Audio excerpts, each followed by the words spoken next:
Hi, Cassie. Hello. How are you today? I'm good. How are you? I'm doing all right. Cassie, tell us a little bit about you. Well, I am an Enneagram 5. I'm not sure if you're familiar with that. It's like a personality test. The number 5 is the investigator. So the reason I'm sharing this part first is it makes the rest of it a lot clearer. Okay. And it kind of makes it clear that why I would want to help with this. But basically, my biggest desire is to be seen as capable and competent, and not obviously not to be seen as useless or helpless. So like that's kind of at the core of who I am. Mm-hmm. So when I went to school, I got my bachelor's in marketing management. I did that in less than 4 years Wow. because somebody told me nobody ever gets their degree in 4 years anymore. And I said, oh, really? So, of course, I had to. I have a master's in elementary education, and I got married in between the two. So I've been married for about 14 years. Um, so I'm an educator, specifically an assistant principal. I've taught most grades from kindergarten up to sixth grade, either in general education or in special education. And then I'm a certified Microsoft Innovative Educator and an Apple teacher. So as far as like computers, I'm kind of bilingual, I guess. Yeah. And then more recently, I earned my Lean Six Sigma Yellow Belt, and I'm studying for my Project Plus Well, certification. that's impressive to have a Lean Six Sigma. I mean, doesn't matter what color belt. Just it's impressive because it's a lot of work. It was not easy, but Yeah. like I said, I like to learn, and that's that investigator in me. So Yeah. Well, that's awesome. And what are you doing right now? You said you're an assistant principal. I am. Okay. I'm actually, an assistant principal. I'm at a K-8 school. Okay. So we have kindergarten all the way up to eighth grade. Yeah. So what would others say about you if I were to ask them what your biggest accomplishments are? What would they say? Probably I would say that, like when I set a goal, I reach it. Like whatever my goal is, I'm gonna reach it. Like I became an assistant principal. Like my goal was to do it by a certain age, and I did. So I think that would probably be. Um, I'm not just a goal setter. When I set a goal, I'm gonna meet it. Yeah. Yeah. So what has your experience been with imposter syndrome? For me, I think probably the first time that it like kind of became real to me was when I first started teaching. I had gone back to school to get my certification for special ed, and it was the week before kids were supposed to come back, and I was sitting in my classroom. I had gone down to the office where they kept the files, and I had signed out one of my students' files, and I was sitting in my classroom with the file in my lap, and like I didn't even get past the first page, and like I almost had a full-on panic attack. Like I don't even know what I'm reading. This doesn't make sense. And so like I just set it to the side and I'm like, okay, let me just start rearranging the classroom. Like maybe I'll start with that. And so I did that for a few minutes and then it was like, well, I can't really arrange the classroom until I know the kids. Let me go get the file again. And so like I just kind of did that, like going in circles for a few minutes, and like it just basically felt like a panic attack. Mhm. Now looking back, I'm pretty sure that's what it was, but I wasn't really even sure. Like I knew what I was doing, but at the same time, I felt like if I didn't do it the right way, was everybody else going to look at me and say, "Oh, she doesn't know what she's doing. Uh-huh. She doesn't have any business being here." Yeah. So I think for me, that was the first time, which I hadn't really thought about it that much until I started really thinking about doing this interview. And I think there's probably other places in my life, but that was the first time that I really thought, I know what I'm doing. Why do I feel this Yeah. way? Yeah. So hold on, somebody with a very loud muffler is driving by. This is my life. I'll edit this part out. I live on a corner, so we get all the noises. Gotcha. I think it's gone. So is that the only time that you have experienced imposter syndrome? I mean, is it something that you still struggle with? No, yeah, I definitely still struggle with it. A couple of years ago, before I became a full-time assistant principal, I was asked to fill an interim position, and or I was asked if I would be interested, and that was kind of I went back to that, like when I walked into that office, it was kind of back to that, like, okay, wait, now what? Um, and again, I had gone back through school again and gotten my certification to do it. And I had been helping with that type of position for a while, but just like officially having the role, I felt like maybe even put a different type of weight on it. And so it just kind of made it more real, more, I don't know what the right word is I'm looking for, but and even more recently, when I started deciding that I wanted to look into instructional design as like the next step in my career, um, even though there's a lot of crossover with material and learning processes, and I'm taking in as much information as I can. When I get ready to try to apply for something, that imposter syndrome gets really loud. Like, you don't have any business doing this. Why would they even talk to you?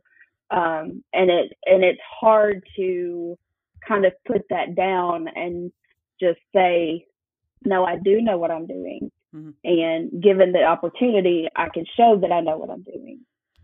So it's definitely something that's an ongoing.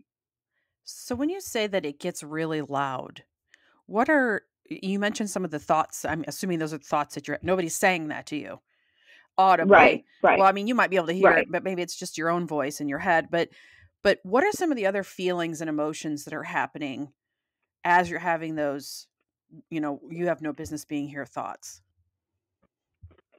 To me, it kind of manifests similar to anxiety. Um, Kind of that you're not good enough, and it is like all in my head. In fact, I was telling my husband that I was going to do this interview with you, and he was like, "But you're not an imposter. You know what you're doing." Like, so even that close to home, like he sees me totally different than I do. Um, but for me, it just kind of manifests almost as an anxiety type situation. Yeah. Yeah. Do you have any physical reactions that you've noticed? Um, Definitely. Like I will make myself physically ill if I don't get a hold on it. Like if I don't like make myself, okay, stop, think this through. Like, um, yeah, and I have been, even when I was like in high school, the doctor would tell my parents that I was getting tension headaches. So even back then, I was getting headaches based on stress. And now looking back, I think it was along the same lines. I Mm-hmm. never felt like it was like, you know, I've always been, school and that kind of thing always came easy to me, but I never really felt like I was, it didn't matter how much I know, Yeah. like I didn't feel like it was good enough. I needed to know more Mm-hmm. to be able to present that. Yeah. So how do you cope when you have, when you feel like you're, having an episode of imposter syndrome, are there techniques you put into practice, or is there anything that you do that makes it better? Yeah, for me, it's a lot of just stopping to ask myself, okay, stop and take a breath. And then, why are you feeling this way? Is this thing, whatever it is this something you're qualified to do? And if it is, then allow yourself to feel that way. Like, allow yourself to feel like I am qualified to do this, and believe that and own it. And then, you know, I forgot now who it was. It may have been Albert Einstein, somebody that said, like, there's always going to be somebody in the room smarter than you. And like for me, that was a struggle. I like to be the smart one. Like I've worked really hard to be the smart one. And so um, to be okay with, I'm not going to be the smartest one in the room. And that's really good. That's a good It's thing. actually a Like you really want good to thing. surround your people. Mm-hmm. Right. And so for me to go, okay, I need to take a step back and I need to reframe how I see this. Like, I'm in a room with people who are smarter than me and I can learn from them, and not see it as they're smarter than me, so they're looking down on me. And it was kind of, for me, that was, I had to kind of take a moment to reframe how I saw that. But to answer your question of how I cope with it, is making myself stop and think through it. Like, be realistic about where things are right now. Mm-hmm. Like, grounding is a term they use with anxiety. And then music. Music is my go-to. For me, music makes everything better. I even have like a playlist that's just for like when I need to chill out. And so, like, just whatever your thing is, if you find that thing and then have that as your go-to, prepared in advance, so that if you're feeling that type of way, you know, okay, let me just take a step back and figure out, why am I feeling this way? Is it legitimate, or am I feeling this imposter syndrome? And then, you know, if you're qualified and you know you're qualified, allow yourself to feel that and believe it about yourself. Mm-hmm. Very cool. What's your music choice? I'm just curious. Usually, I like all kinds of music. I have just about every genre you can imagine on my phone. But my chill out is like all like, I guess what you would call like easy listening, kind of like real kind of chill music. My husband makes fun of me because I was born in the 80s and he was born in the 70s. And my one of my favorite stations that we have on Sirius XM is called Yacht Rock. And most of it is from either before I was born or when I was really young. But like, I love that station. It's just kind of real chill, and for the most part, that's kind of my persona. I'm that way until I get anxious about something or something like that. Yeah. But so that's usually my go-to. Yacht rock. Good to know. Yep. What would you share with someone who is experiencing imposter syndrome right now?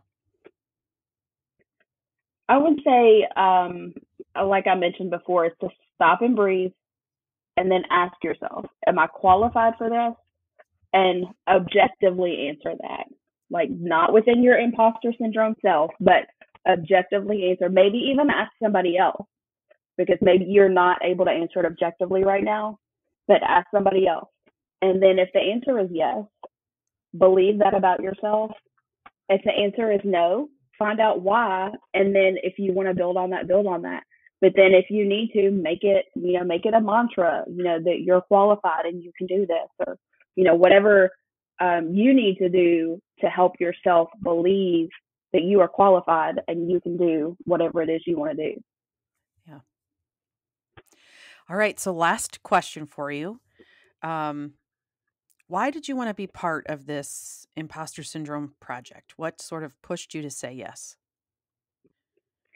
I think for me, it was because it's funny when you ask, like, as soon as I read it, I was like, oh, me, because I feel like that is such a big part of who I am. I struggled so long with, I needed to be the most capable, the most competent, because I felt like if I wasn't the best of whatever, that I didn't have anything to offer. And once I figured out that, even like I said before, it's better to have other people in the room who are smarter, who are better, who are whatever, because you can learn from them. And I think too often we're told you have to be the best and the brightest and the whatever. But for me, it was a struggle to, if I can't be the best at it, I'm not going to do it. And so this kind of, I don't know, touched a nerve or touched my heartstrings, just that I can always strive to do better, but I don't have to wait until I'm the best to step forward and say, hey, I have something to offer. Mm-hmm. Very cool. Well, we appreciate that you did that and that you stepped forward and were vulnerable and shared your story.